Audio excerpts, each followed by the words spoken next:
આપનું હાર્દિક સ્વાગત છે। જુઓ આજના મુખ્ય સમાચાર। स्टेज पर बैठे हुए सभी मौलाना और सभी को, इस पूरे स्टेज को, खास कर हबीब मौलाना, मैं मेरी संस्कृति में हमेशा इनके पैर छूकर आशीर्वाद लेता हूँ। मैंने यहाँ मौलाना के भी पैर छू के आशीर्वाद लिए हैं। मैं मेरी संस्कृति से, हमारी, आप सभी लोग ज्यादा से ज्यादा उत्तर प्रदेश से आते होंगे, उत्तर प्रदेश से काफी लोग होंगे। हमारे यहाँ गांव में एक मकान मुस्लिम का होता है तो एक मकान हिंदू का होता है।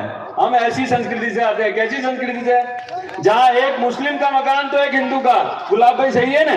तो ऐसी संस्कृति से, और पहले भी हम इसी तरह रहा करते थे, लेकिन कुछ लोगों ने हमें बांट दिया, हमें अलग अलग कर दिया।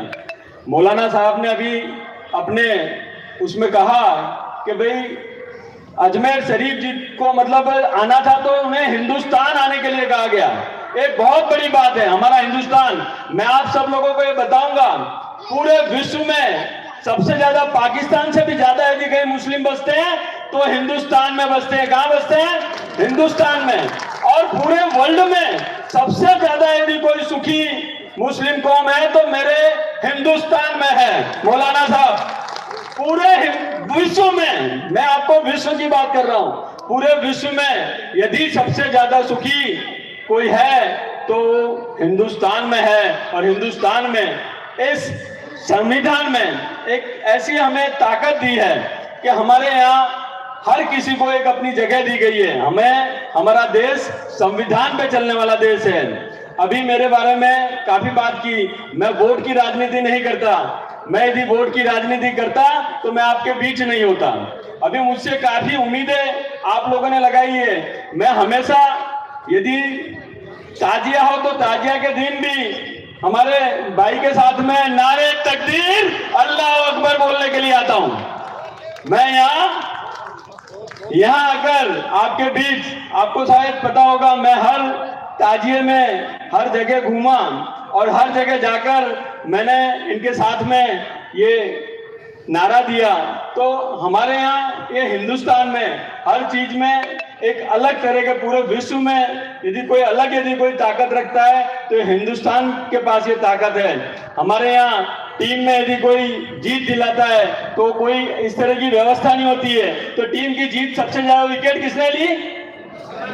शमी ने ली। किसने ली? शमी ने। किसने ली विकेट?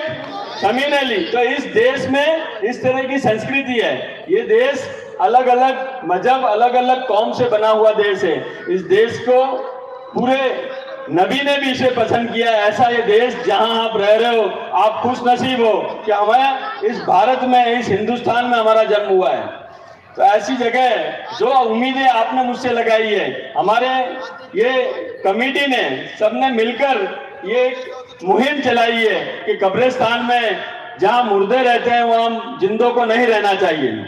तो ये बात जो है ये हमारी कौम को स्वीकारनी पड़ेगी कि जहां, और इसके लिए कई बार प्रयास हुए हैं और हर बार, इस बार जो इन्होंने प्रयास किया है बहुत बेहतरीन प्रयास किया है। और सभी इस कमेटी को मैं शुभकामनाएं देता हूं कि इस बार इस कमेटी को सफलता मिलेगी। उस सफलता में अल्लाह ताला ने मुझे भी एक पदवी दी है छोटी सी, कि मैं भी आपके साथ शरीक हूं। ऊपर वाले ने मुझे भी ये तक दिए कि भाई आप जाओ, क्योंकि इसी समय पे ये जो आपने मुहिम छेड़ी है उसी समय मुझे यहाँ एमएलए बनाया है। तो ये ऊपर वाले की मर्जी होती है। ऊपर वाले की मर्जी के बिना कुछ नहीं होता।